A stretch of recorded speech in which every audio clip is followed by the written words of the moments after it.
السلام علیکم ورحمۃ اللہ وبرکاتہ۔ قال اللہ تبارک و تعالیٰ فی القرآن المجید والفرقان الحمید۔ اعوذ باللہ من الشیطان الرجیم، بسم اللہ الرحمن الرحیم۔ تلک الایام نداولها بین الناس۔ محترم حاضرین اکرام، میں نے قرآن مجید کی ایک آیت کا ٹکڑا آپ کے سامنے تلاوت کیا ہے، جس کا مفہوم یہ ہے کہ ہم دنوں کو لوگوں کے درمیان گردش دیتے رہتے ہیں، ایک جیسے حالات ہوتے نہیں بلکہ تبدیل ہوتے رہتے ہیں۔ جس وقت آپ سے میں گفتگو کر رہا ہوں، موجودہ صورتحال میں ملکی اور عالمی پس منظر میں امت مسلمہ کا مستقبل کیا ہے، تو یہ بات آپ کے سامنے عرض کرنا مقصود ہے کہ حالات اور حال بہت لمبا نہیں ہوتا ہے، اس کی عمر بہت شارٹ ہوتی ہے۔ میں چیز آپ سے عرض کر رہا ہوں، یہ کہتے کہتے ماضی ہو جاتی ہے۔ اتنی تیزی سے حالات بدلتے ہیں اور حال بدلتا ہے، یا تو ماضی ہوتا ہے یا مستقبل ہوتا ہے۔ ماضی عبرت کے لیے ہوتا ہے، درس کے لیے ہوتا ہے، سمجھنے کے لیے ہوتا ہے، تاکہ حال میں مستقبل کو سنوارنے کے لیے منصوبہ بندی کی جائے۔ یہ دور فیوچرزم کا ہے، مستقبلیات کا ہے، مستقبل میں جھانکنے کا دور ہے، کہ امت اپنے ماضی کو سامنے رکھے، حال سے پریشان نہ ہو اور مستقبل کو بہتر بنانے کی وہ کوشش کرے۔ اس لیے کہ تجزیے اور خبریں اور جائزے امت کے مورل کو گراتے ہیں، جو موجودہ ہے، ان کے اندر مایوسی پیدا کرتے ہیں، ان کے اندر خوف پیدا کرتے ہیں۔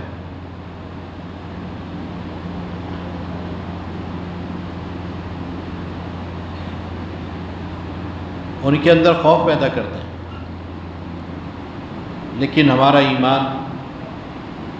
ایمان سے سٹی ہوئی تمام باتیں، اللہ اور رسول کی کہی ہوئی وہ پیشن گوئیاں ہمارے حوصلوں کو برقرار رکھتے ہیں، ہمت کو بڑھاتے ہیں، اور حالات کا مقابلہ کرنا، کیسے کرنا، کتنا کرنا، کس حد تک کرنا، یہ بھی سکھلاتے ہیں۔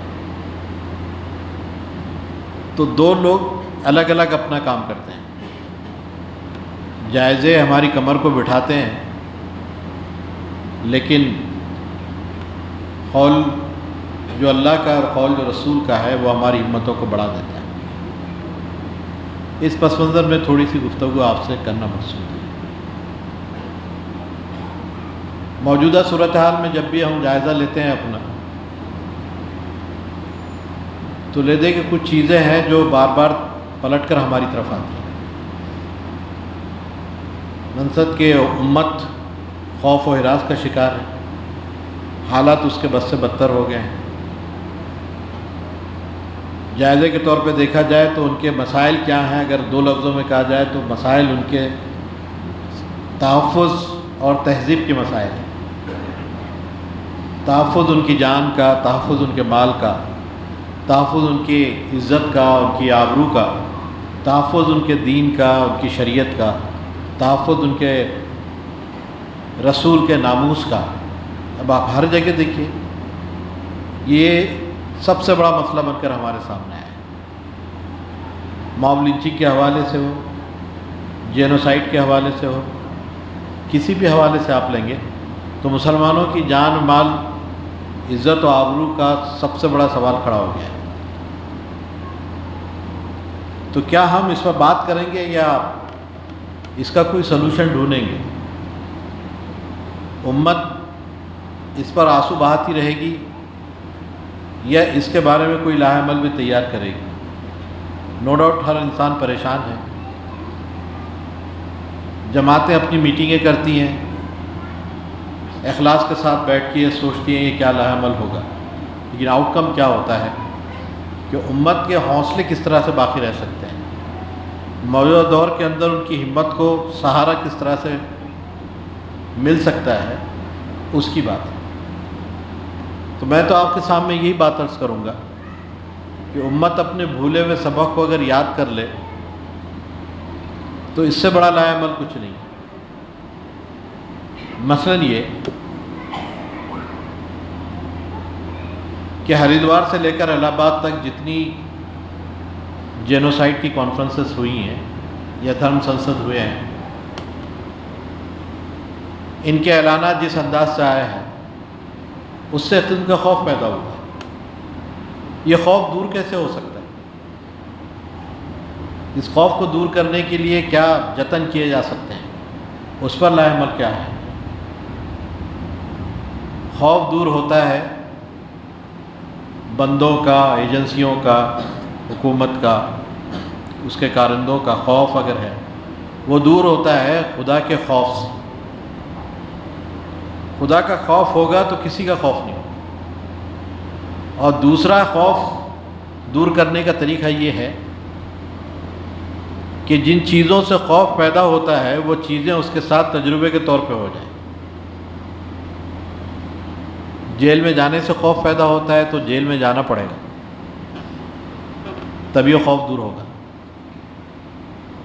حضرت موسیٰ علیہ السلام سے کہا گیا ہے کہ تمہارے ہاتھ میں کیا ہے؟ انہوں نے کہا کہ یہ ایسا ہے، لکڑی ہے، میں اس سے بکریوں کو ہانکتا ہوں، پتوں کو جھاڑتا ہوں، کبھی نیند لے کر ٹیک لگا لیتا ہوں۔ انہوں نے اس عصا کی اور ڈنڈے کی ساری پراپرٹیز گنوا دی۔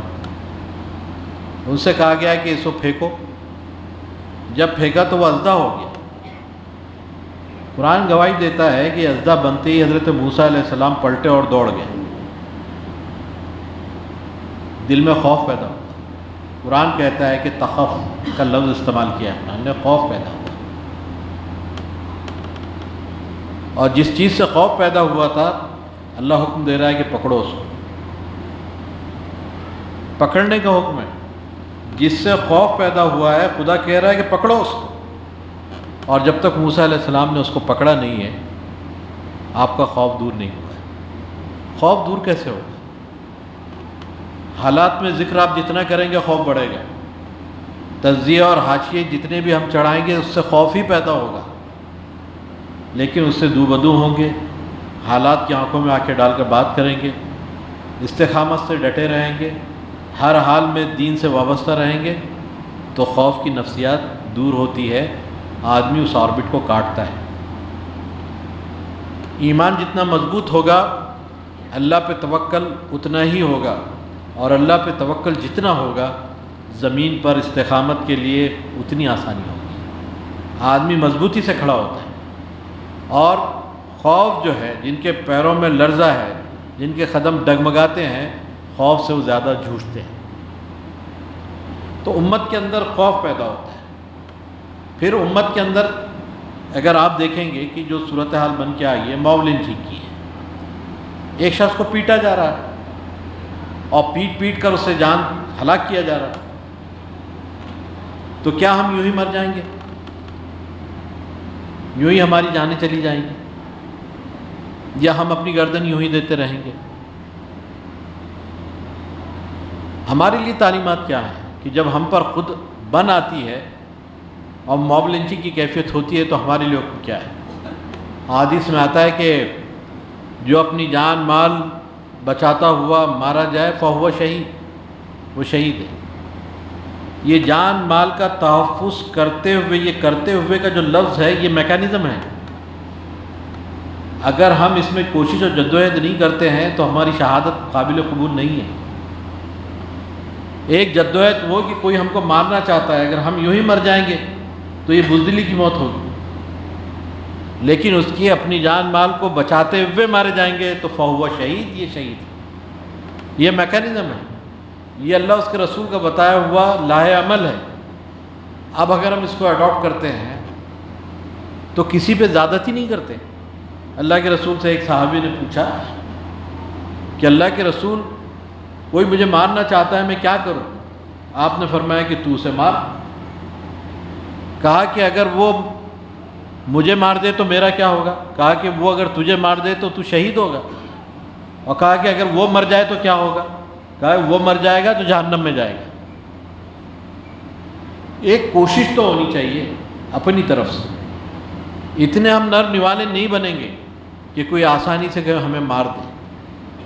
کم سے کم ہم کوئی ایک ہاتھ اٹھاتا ہے تو کم سے کم ہم دوسرا ہاتھ اٹھانے کی کوشش تو کریں گے. اس کے بغیر دنیا کے حالات درست نہیں ہوتے.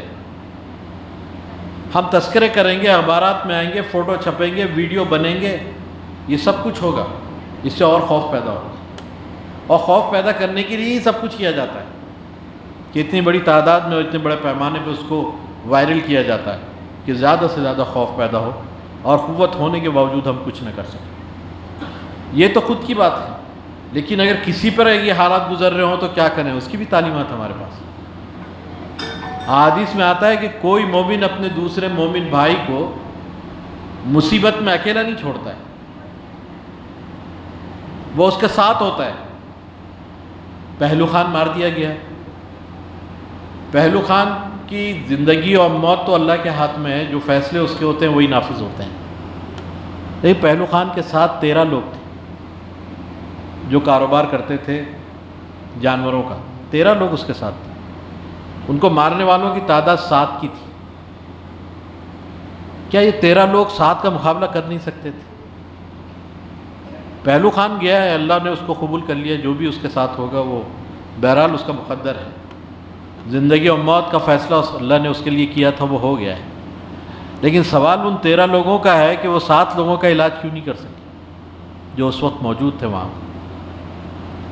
سہارنپور کی ایک مسجد کا واقعہ ہے اور فوٹو کے ساتھ اخبارات میں آیا کہ مسجد کا گیٹ ہے، گیٹ سے اندر مسجد میں مصلیان نظر آ رہے ہیں اور ان کے امام کو کچھ لوگ دروازے پہ پیٹ رہے ہیں. دروازے پہ ان کا امام پیٹ رہا ہے. اب یہ بات سمجھ میں نہیں آتی کہ جس مسجد کا اور جن مصلیان کا امام مسجد کے گیٹ پہ پٹ رہا ہو وہ اندر کون سی نماز پڑھ رہے ہیں. 2 ہاتھ وہ بھی کرتے، 2 ہاتھ ہوتے. امام کو بچایا جا سکتا ہے، اس کی آبرو کو بچایا جا سکتا ہے، اس کو ذلیل و خوار ہونے سے بچایا جا سکتا ہے. تو جو تعلیمات ہماری ہیں ان کو پروسنے کی ضرورت ہے. یہ کوئی زیادتی نہیں ہے، یہ کل قانون ہے شریعت کا جس کو دنیا نے بھی انکار نہیں کیا ہے.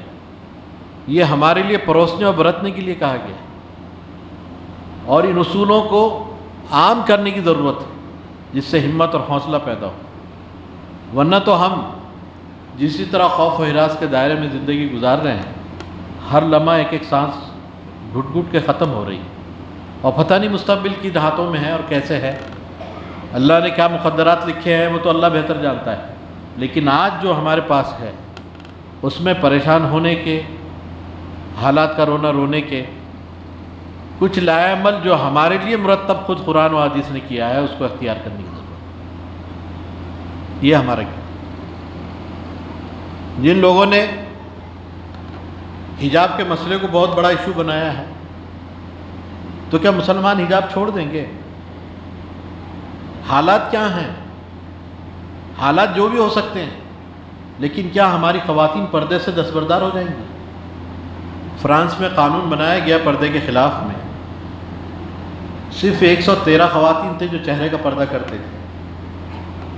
پورے پیرس کے اندر اتنی تعداد ان خواتین کی تھی جو نقاب چہرے پہ ڈالتی تھی، باقی اسکارف پہنتی تھی. انہیں 113 خواتین کے لیے قانون بنا دیا گیا. تو قانون بنانے سے کیا پردہ چھوٹ گیا ہے کیا ہم دستبردار ہو گئے اس سے؟ مسلمانوں نے پردہ کرنا چھوڑا نہیں ہے. جو جرمانے ہیں وہ بھر رہے ہیں، چالان کٹ رہے ہیں، وہ چالان بھرے جا رہے ہیں. قانون کی اگر مخالفت ہو رہی ہے تو اس کی سزا ہم بھگت رہے ہیں. سزا بھگتنے کا حوصلہ ہم رکھتے ہیں، لیکن اپنی شریعت کی کسی چیز کو چھوڑنے کے لیے ہم تیار نہیں. کسی بھی معاملے میں اگر آپ یہ ایٹیٹیوڈ اختیار کریں گے تو کوئی چیز آپ سے چھوڑی اور چھینی نہیں جا سکتی. یہ جو چیز ہم سے چھینی جا رہی ہے وہ ہو سکتا ہے کہ طاقت کے بلبوتے پہ لے لی جائے، لیکن ہم اپنے موقف سے ٹل نہیں سکتے۔ جو موقف ہمارا ہے وہ مضبوط، اس کا ہم بار بار اظہار کرتے رہے۔ بابری مسجد چھین لی گئی، طاقت تھی، عدالتوں کے فیصلے تھے، منصفی قاتل تھے، کر لیا فیصلہ انہوں نے، لیکن کیا ہم اپنے موقف سے ٹل جائیں گے؟ کیا انہوں نے اگر چھین لی تو ہم مطمئن ہو جائیں گے؟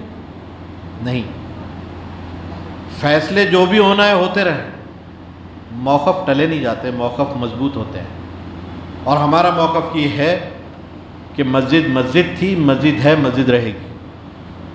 کل حالات بنیں گے اور یہ صبح و شام اور اس کی گردش جب گھوم پھر کر ہمارے حصے میں آئے گی، یہ بال گھوم کر جب ہماری کورٹ میں آئے گا تو انشاءاللہ ہم اس کو واپس لے لیں گے۔ لوگ اگر سینکڑوں سال انتظار کر سکتے ہیں، ہم ہزاروں سال انتظار کریں گے، لیکن اپنے موقف سے دستبردار نہیں ہوں۔ جو عدالت چاہے جو فیصلہ کر لے، اور جس طرح دبا دبا کر ہم سے منوا لے، گردنوں پر بوجھ ڈال کر ہم سے سجدے کروا لے، لیکن ہم اپنے موقف سے ٹلیں گے نہیں۔ یہ بات ہمیں یاد رکھنی چاہیے۔ اس کے لیے اسے یاد رکھنا، ان زخموں کو ہرا رکھنا، اس کے تذکرے کرتے رہنا، اسے نئی نسل میں امپارٹ کرتے رہنا، یہ ہماری ضرورت ہے۔ اسی سے امت کا مستقبل بہتر ہو سکتا ہے۔ اگر ہم بھول جائیں گے ناانصافیوں کو، اپنے خلاف ہونے والے ظلم کو بھول جائیں گے، تو یہ ظلم کی چکی اور مزید بڑھے گی۔ اس کے دو پارٹ کتنے لمبے چوڑے ہوں گے اور کہاں تک ہمیں لے جائیں گے، اس کی کوئی گارنٹی نہیں ہے۔ لیکن جو نتیجے نکلنے ہیں نکل لیں، لیکن ہم کم سے کم اللہ کے حضور سرخرو ہونے کے لیے یہ تو کہہ سکیں گے کہ ہم نے اپنے موقف کو تبدیل نہیں کیا ہے۔ موقف کو تبدیل نہیں کیا ہے۔ آپ دیکھ لیجئے گیان ویاپی مسجد کا مسئلہ بھی ہمارے سامنے ہے۔ متھرا کی عیدگاہ لگی ہوئی ہے لائن کے اوپر، کیا آپ سمجھتے ہیں کون سا لائے عمل ہے جو اس کو بچا سکتا ہے؟ مسلمان اب بھی عدالت پہ بھروسہ کر رہے ہیں۔ اور میں نے ابھی وزٹ کی وہاں کی، تو مجھے وہاں کے وکیلوں نے بتایا کہ ہمارا موقف یہ ہے کہ یعنی ہمارا دعویٰ اتنا مضبوط ہے کہ عدالت یہ فیصلہ کر ہی نہیں سکتی کہ اسے دے دے۔ یہ بات ان وکیلوں نے بھی کہی تھی جو بابری مسجد کے بارے میں مقدمہ لڑ رہے تھے، انہوں نے بھی یہ بات کہی تھی۔ ساری سچائیوں کے باوجود عدالت نے وشواس گھات کیا ہے، عدالتوں نے مسلمانوں کے ساتھ انصاف نہیں کیا ہے۔ پھر جو عدالتیں انصاف نہیں کر سکتی اس پر بھروسہ آپ کیسے کر سکتے ہیں؟ اور ایک مرتبہ ہم دھوکہ کھا سکتے ہیں تو دوسری مرتبہ دھوکہ ہو سکتا ہے ہمارے ساتھ۔ ہم دوبارہ اسی سوراخ سے ڈسے جانے کے درڈگار پر ہے اور اسی کنارے پہ کھڑے ہیں۔ متھرا کیا نتیجہ نکالے گا عیدگاہ مسجد کے لیے ہمیں معلوم نہیں، لیکن ہم پھر یہ بات کرتے ہیں، آج طاقت تمہاری ہے، فوج و عدالت تمہاری ہے، جو کچھ ہے سب تمہارا ہے۔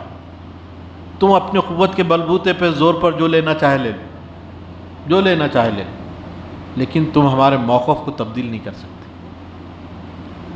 اپنی سوچ اور ہماری فکر کو تم تبدیل نہیں کر سکتے، اور ہم یہ زیادتی اور ہمارے ساتھ ہونے والے ظلم کو اور اس کے زخموں کو ہمیشہ ہرا رکھنے کی کوشش کریں۔ اور جب اللہ حالات کو بنائے گا، عزت و آبرو و استقلال عطا کرے گا، اللہ ہاتھوں و پیروں میں دمخم عطا کرے گا، تو یاد رکھو کہ وہ زیادتیاں جو ہمارے ساتھ ہوئی ہیں، جو ظلم ہم نے سہے ہیں، اس کا انصاف کے ساتھ بدلہ لیا جائے گا۔ یہ موقف ہمارا ہے۔ ہم ہو سکتا ہے کہ آج دبے ہوئے کچلے ہوئے بے بس اور بے کس ہوں، لیکن اللہ کیا اسی حالت میں ہمیں رکھے گا؟ کیا حالات بدلیں گے نہیں؟ کہ زمانہ تبدیل نہیں ہوگا؟ کہ شب و روز یوں ہی چلتے رہیں گے جیسے ہیں؟ کیا اس کے اندر کوئی نکھار نہیں آئے گا، کوئی بہتر اضافہ نہیں ہوگا؟ اور اگر بہتر اضافہ ہوگا، کوئی تبدیلی آئے گی، تو پھر کیا ہوگا؟ کیا ہم یہ ہونے والی ذاتیوں کو بھول جائیں گے اور پیٹ دکھا کر نکل پڑیں گے؟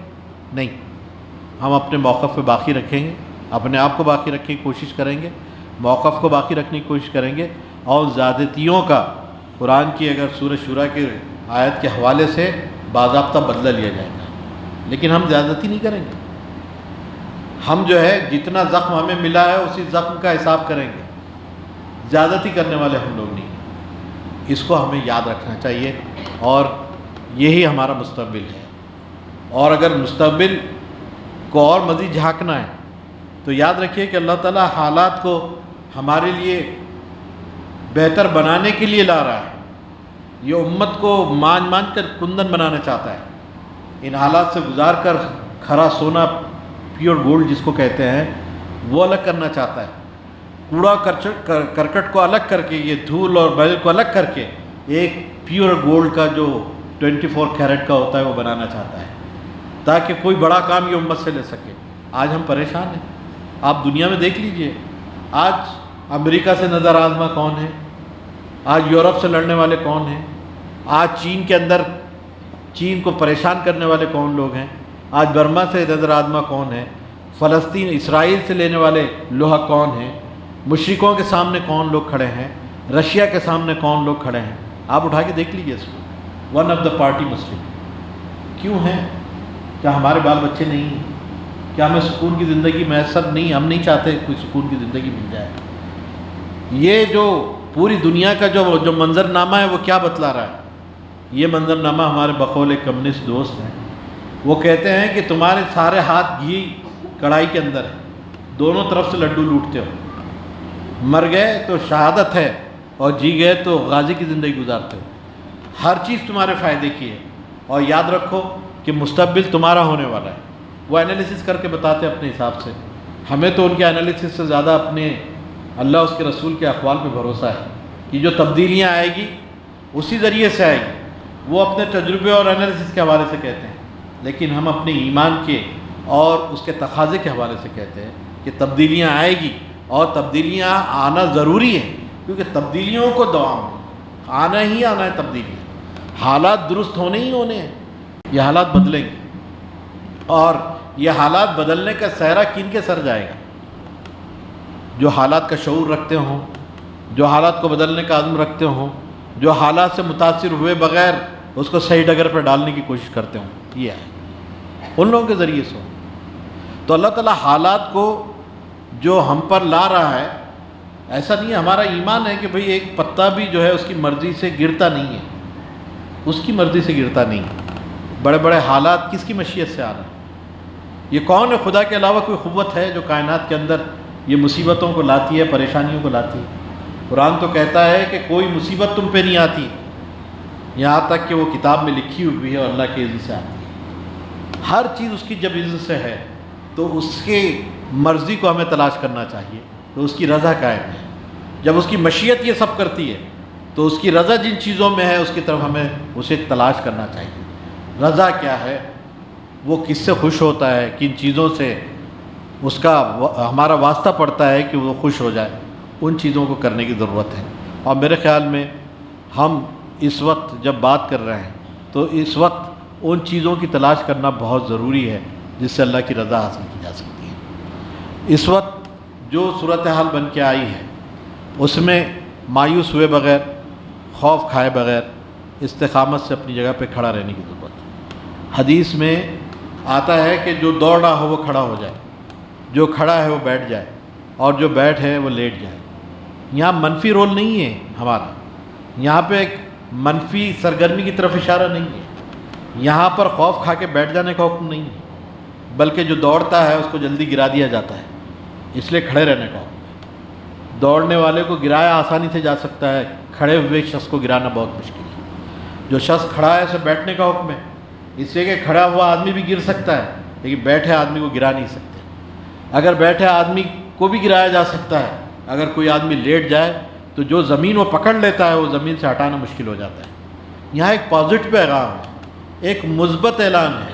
اللہ کے رسول ایک نئی چیز یہاں لانا چاہتے ہیں کہ دیکھو حالات کے اندر تم جمے رہو، مضبوطی کے ساتھ کھڑے رہو، اور اگر تم جو بھی کر رہے ہو اس کے اندر زمینی بنیادوں پر تمہاری پکڑ اتنی مضبوط ہونی چاہیے کہ کوئی تمہیں ہلا نہ سکے. یہ نفرتوں کے طوفان آئیں گے، گزر جائیں گے. موب لنچنگ اور جینوسائیڈ کی چیزیں آئے گی، گزر جائے گی. حالات تبدیل ہوں گے اور حالات میں مسلمان ٹرینڈ بھی ہوں گے. یا آپ کیا سمجھتے ہیں یہ جہانگیر پوری، یہ کرگون کے علاقے جہاں پہ بلڈوزر چلے ہیں، یہاں مسلمانوں کا نقصان ہوا ہے؟ مسلمانوں کا نقصان ہوا ہے۔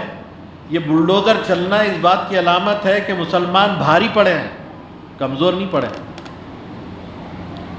جہانگیر پوری کے اندر جن لوگوں نے، ان کی عورتوں نے تک، مسلمانوں کی عورتوں نے تک مقابلہ کیا ہے، آپ امیجن نہیں کر سکتے۔ ہاسپٹل کا سروے کیجئے تو سب سے زیادہ جو ہے زخمی کون لوگ ہیں، آپ کو ریکارڈ مل جائے گا۔ ایسا نہیں ہے، حالات بدل رہے ہیں، لوگ محسوس کر رہے ہیں کہ کیا علاج ہے ان تمام چیزوں کا۔ لیکن ہم ان تمام چیزوں میں اگر مایوسی کا شکار ہو جائیں گے تو حالات تبدیل نہیں ہوں گے۔ ہمیں ہمت اور حوصلے کے ساتھ اس کا مقابلہ کرنا پڑے گا۔ جب اللہ نے مقدرات میں لکھا ہے تو اس سے مفر نہیں ہے، کوئی اپنی تقدیر سے آگے دوڑ نہیں سکتا ہے، اسے وہ فیس کرنا ہے، اس کو ہر حال میں اس کا مقابلہ کرنا ہے اور آنکھوں میں آنکھیں ڈال کر بات کرنی ہے، ان حالات کے اندر کھڑا ہونا ہے۔ یہ قیام جو ہے، یہی قیام ہمیں مستقبل میں ایک نئی دشا اور ایک نیا، ہماری دشا اور دشا دونوں بھی درست کر سکتا ہے۔ اس حوالے سے ہمیں ان حالات کا جائزہ لینے کی ضرورت ہے، اور وہ پیشن گوئی ہیں جو اللہ کے رسول نے کی ہے، بہت واضح ہے، بہت واضح ہے، اس میں تو کوئی کلام نہیں ہے۔ ہمارے حالات جتنے ڈیٹوریٹ ہوں گے یہ ہو سکتے ہیں، لیکن اللہ اس کے رسول کی بات غلط نہیں ہو سکتی۔ ہمارا ایمان، ہم اللہ اس کے رسول پر، اور صحابہ کا بھی ایمان تھا۔ صحابہ کا ایمان تو ایسے تھا کہ اللہ کے رسول سے پوچھتے تھے کہ اللہ کے رسول، یہ قیصر کا شہر پہلے فتح ہوگا یا روم کا شہر پہلے فتح ہوگا؟ وہ یہ نہیں پوچھتے تھے کہ یہ فتح ہوگا یا نہیں ہوگا۔ کانفیڈنس لیول یہ تھا، اعتماد کا معاملہ یہ تھا ان کے، یہ پوچھتے تھے کہ پہلے کون سا فتح ہوگا۔ انہیں شکست خوردگی کا اور ہارنے کا کوئی گمان تک نہ تھا، وہ سمجھتے تھے کہ ہم تو جیتنے والے لوگ ہیں۔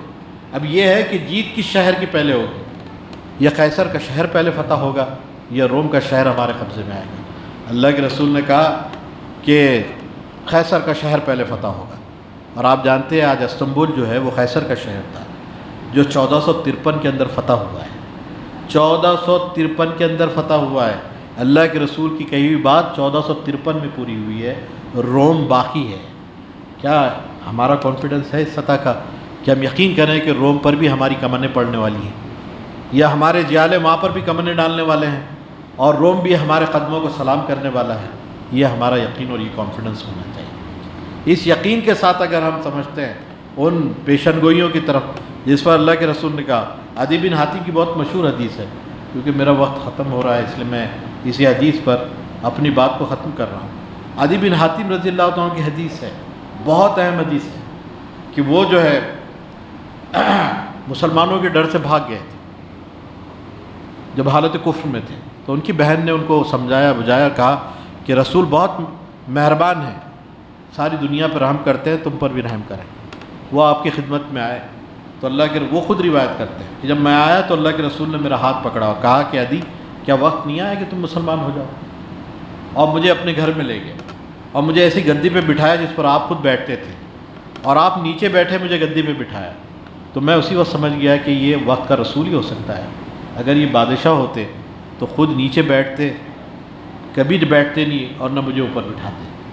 بادشاہوں کا یہ وتیرہ نہیں ہوتا ہے کہ خود نیچے بیٹھے دوسرے کو اوپر بٹھاتے، یہ تو وقت کا رسول ہی ہو سکتا ہے کہ جو نیچے بیٹھے اور کسی مدعو کو جو ہے گدی پہ بٹھا دے۔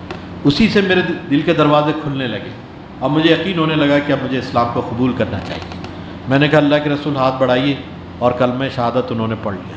اس کے بعد اللہ کے رسول نے کہا، وہ باتیں بہت ہیں، بات کہا کہ عدی، وہ دن کیسا ہوگا جب تم دیکھو گے کہ زکوٰۃ دینے والے ہوں گے، لینے والا کوئی نہیں ہوگا۔ کہ عدی، ایک وقت آئے گا کہ جب ثنا سے حضرت موت ایک عورت سونا اچھالتی ہوئی اکیلی جائے گی اور خدا کے سوا اس کو کسی کا خوف نہیں ہوگا۔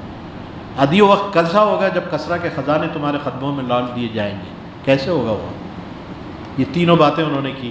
کہتے ہیں کہ دو تو میری زندگی میں پورے ہو گئے، ایک ہوئے بغیر جو تیسرا ہے وہ بھی ہوگا، اور جب تک مجھے موت نہیں آئے گی جب تک وہ بات نہ آ جائے۔ یہ یقین ان کو تھا، یہ تیسرا بھی ان کے سامنے ہوگا۔ اب میں کہنا چاہتا ہوں کہ یہ جو زکوٰۃ کا مسئلہ ہے کہ زکوٰۃ دینے والے ہوں گے، لینے والا کوئی نہیں ہوگا، اکنامی بوسٹ ہو جائے گی، بوم ہو جائے گی، مسلمان ملک مالدار ہو جائیں گے، غربت ختم ہو جائے گی، اور لوگ خیرات لینے والے نہیں رہیں گے۔ یہ پوزیشن کب آئی؟ یہ پوزیشن کن کے ذریعے سے آئے گی؟ یہ کرپٹ لوگوں کے ذریعے سے، جو اسکینڈلس کر سکتے ہیں، جو خزانے لوٹ کے کھا جاتے ہیں، جو ہے سرکاری خزانوں کو اپنا مال غنیمت سمجھتے ہیں۔ کیا سمجھتے ہیں کہ انقلاب ان سے آئے گا؟ ان دیانتداروں سے آئے گا جو کسرا کے تاج کو بھی چھپا کر حضرت عمر بن خطاب کے پاس لا کر دیتے ہیں کہ جب وہ پوچھتے ہیں کہ تمہارا نام کیا ہے، کہتے ہیں کہ میرا نام میرا خدا خوب اچھی طرح جانتا ہے، میں تو یہ آپ کی خدمت کے لیے آیا۔ جو اپنے نام کا ظاہر بھی نہیں کرنا چاہتے، ایسے لوگوں کے ذریعے سے وہ انقلاب آنے والا ہے، وہ اکنامی بوم ہونے والی ہے۔ یہ ترکی جو لوزن جو ٹریٹی ہے، اگر اس سے باہر نکل جائے، یہ 100 سالہ جو معاہدہ انہوں نے کیا ہے اس سے نکل جائے، یہ جو نہر باسبورس اگر کھل جائے، انٹرنیشنل ٹریڈ یہاں سے شروع ہو جائے، آپ کیا سمجھتے ہیں یہ غریب ملک رہے گا؟ آج جس طرح ہم سعودی عرب جاتے ہیں، یورپ جاتے ہیں، کل ترکی جانے والے ہو جائیں گے۔ اس کو سمجھیے، یہ جو اسٹ ہے خلافت کے، جو 1924 کے اندر ختم کر دی گئی تھی، 45 ملکوں میں ان کے اسٹ ہے۔ اگر یہ اسٹ ان کو دوبارہ مل جائے، ترکی کو دوبارہ وہ اسٹ مل جائے خلافت کے، تو ان کی اکنامی بوم ہو جائے گی۔ آج جس انداز سے وہ سوچ رہے ہیں، اس میں ان کے پیٹرول کے جو خزانے یونان اور ہائپرس کے اندر نکل رہے ہیں، اس سے ان کی اکنامی جو بوسٹ ہو جائے گی۔ تو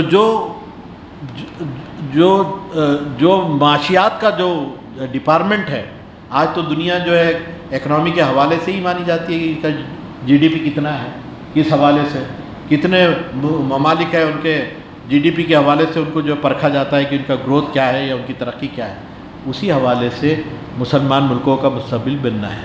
ایسا کہ ان کے پاس زکوٰۃ کو دینے والے ہوں گے لیکن لینے والا کوئی نہیں ہوگا، اکنامی ان کی بوم ہوگی، بوسٹ ہوگی، غربت کم ہوگی، لوگ حالات میں بہتری محسوس کریں گے، اور یہ سب مسلمانوں کے ذریعے سے ہونے والا ہے، کوئی اور دوسرا نہیں کرے گا۔ دوسری بات یہ کہ ثنا سے حضرت موت تک ایک عورت سونا اچھالتی ہوئی جائے گی، کوئی خدا کے علاوہ کسی کا ڈر نہیں ہوگا اس کو۔ یہ لا اینڈ آرڈر کو مینٹین کرنے والا معاملہ، لا اینڈ آرڈر مینٹین ہوگا۔ ایک ایسی عورت جو اکیلی چلے گی سونا اچھالتے ہوئے، کوئی ڈاکہ نہیں ڈالے گا، کوئی چوری نہیں کرے گا، کوئی بری نظر سے نہیں دیکھے گا، لا اینڈ آرڈر مینٹین ہوگا۔ اور یہ لا اینڈ آرڈر مینٹین کون کرے گا؟ یہ محمد رسول اللہ صلی اللہ علیہ وسلم کے پروانی کرنے والے ہیں۔ وہ لوگ نہیں کریں گے جن کے بچوں میں کلیشن کوئے اور اٹھا کے اسکول میں دڑ دڑ مار دیتے ہیں، یا وہ لوگ نہیں کریں گے جو مسجد میں آ کر سینکڑوں مسلمانوں کو بھون دیتے ہیں، جن کا کوئی لا اینڈ آرڈر نہیں ہے۔ امریکہ میں جب 85% لوگوں کے پاس اپنے ہتھیار ہوں، وہ لا اینڈ آرڈر مینٹین نہیں کر سکتے۔ لا اینڈ آرڈر مینٹین اگر ہوگا تو محمد رسول اللہ صلی اللہ علیہ وسلم کے پروانوں کے ذریعے سے ہوگا۔ یہ ہے اصل میں ڈر جو دنیا کو ہے۔ تیسری بات جو انہوں نے کی ہے وہ کہ کسرا کے خزانے تمہارے قدموں میں لے آئے، ڈالے جائیں۔ کسرا اس زمانے کی سپر پاور تھی ایران، جس طرح روم اور ایران سپر پاور تھی، آج جس طرح سے امریکہ یورپ ہے یا امریکہ اور رشیا ہیں، اس طرح کی سپر پاور تھی۔ تو یہ خزانے اگر قدموں میں لاڑے جائیں گے، اس کا مطلب یہ ہے کہ سپر پاور اپنی ڈینگیں ڈال دے گا، وہ ہار جائے گا، وہ ختم بوسی کرے گا۔ اور آج آپ دیکھ لیجئے، طالبان کے سامنے امریکہ نے ڈینگیں ڈال دی ہے، سجدہ کر رہا ہے، چین اور رشیا جو ہے رکوع کے اندر ہیں۔ آج آپ محسوس کیجئے اس کو، صورتحال بدل رہی ہے، یہ سپر پاور جو ہے ختم ہو رہے ہیں، اور مسلمانوں کی جو صورتحال بن کے آ رہی ہے اس کی طرف آپ توجہ دیں۔ تو میں یہ عرض کرنا چاہتا ہوں کہ ہمارا ماضی جس طرح شاندار و تابناک ہے، ہمارا حال بھلے ہی بے کس و بے بسی کی حالت سے گزر رہا ہو، لیکن اللہ ایسے حالت میں ہمیں نہیں رکھے گا، ہمیں اسی شاندار تابناک مستقبل کی طرف لے جائے گا جو ہمارا ماضی تھا۔ یہ ہمارا ایمان ہے۔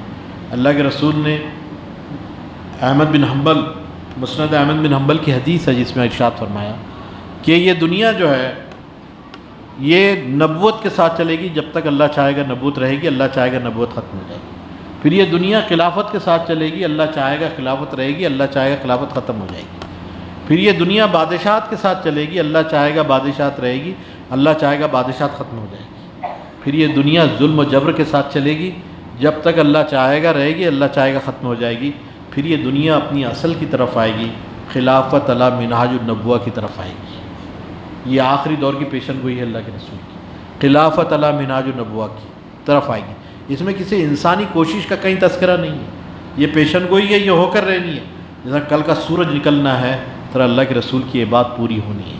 اس میں ہماری سعادت کہاں ہے؟ اس اس مشن کے اندر ہم اپنے رول کو کہاں دیکھتے ہیں، اپنے کردار کو کہاں ادا کرنا چاہتے ہیں، اس کا فیصلہ ہم کو کرنا پڑے گا۔ اللہ کا فیصلہ طے ہے، حالات بدلیں گے، حالات تبدیل ہوں گے، اور پھر سے وہ بہار نو آنے والی ہے۔ میں آپ کو سچ بات نہیں دکھا رہا ہوں، یہ خامخواہ کی جو باتوں کو الجھا نہیں رہا ہوں، یہ ایمان کی بات ہے، یہ اللہ اور اس کے رسول کی گواہی کی بات ہے کہ یہ حالات تبدیل ہونے والے ہیں، اور اتنی بڑی تبدیلی آنے والی ہے کہ یہ سب آپ کو پروسنے کے لیے دیا جائے گا۔ وہ میرے دوست کمسٹ جس بات میں کہہ رہا تھا، آخر میں اس نے یہ بات کہی ہے کہ یہ تم جو ہر ایک سے لڑ رہے ہو، یہ امریکہ سے، یورپ سے، اسرائیل سے، مشرکین سے، سب سے لڑ رہے ہو، کیا نتیجہ ہوگا؟ ایک نتیجہ یہ ہے کہ ہار جاؤ گے، اور ہار گئے تو تمہارا کیا ہے؟ تم تو خدا کے حوالے کر دیتے ہو سب۔ وہ تو کمیونسٹ تھا، وہ تو یوں ہی بولتا ہے، اس نے کہا کہ تم تو سب خدا کے حوالے کر دو گے، ہار گئے تو یہ سب خدا کی مرضی ہے، تمہارا کیا ہے؟ ہار بھی گئے تو سب کچھ خدا پہ ڈال دیا، اور اگر جیت گئے، فتح ہو گئی، تو پوری دنیا آپ کے تصرف میں دے دی جائے گی۔ یہی وہ پیشن گوئی ہے جو مسند احمد میں کی گئی ہے۔ اگر جیت گئے تو دنیا پروسنے کے لیے دی جائے گی، یہ دنیا آپ کو برتنے کے لیے ملنے والی ہے، یہ دنیا کے لیے اپنے آپ کو تیار کیجیے۔ اللہ حالات لا کر، مسائل میں الجھا کر ہمیں مانج رہا ہے کہ یہ دنیا کو اٹھانے والے، اس بوجھ کو اٹھانے والے کیسے عظیم لوگ ہوتے ہیں، اور کیسی صلاحیتوں کے لوگ ہوتے ہیں۔ ان صلاحیتوں کو نکھارنے، بنانے، سنوارنے، مٹھارنے کا کام یہ حالات کر رہے ہیں۔